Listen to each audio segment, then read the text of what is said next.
There's multiple stores that use the shopping cart trick. The ones that I can say I am able to get it to work a lot with is going to be Victoria's Secrets, Express, Children's Place, and a Venus credit card. Those are the four that I'm able to get it to work for right now, and I'm able to get it to work continuously. So if you guys want to get a credit card using shopping cart trick, try those first.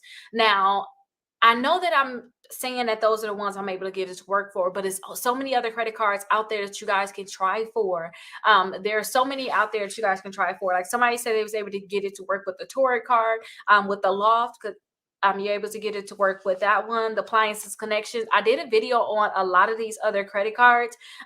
Just put shopping cart trick Rickita in and look at the other different credit cards that I was able to get it to work for. Because maybe I think I was using my desktop. Maybe I have to try my laptop. Maybe I have to try my phone. But when I just want to make the videos, I just want to just try it to see if it was able to work. I was able to get it to work with those ones for sure. But I was always able to get it to work with like the Camping World, the Bright Lane Home. I was able to get it work with the Overstock, but now I tried it. I wasn't able to get it to work. It could be the person's information. It could be that they already have the credit card. It could be multiple things. So try to see if you can get to work using the shopping cart trick list that I have. Look and see if you can get all those other ones to work, because there's so many credit cards out there that is able to, you guys are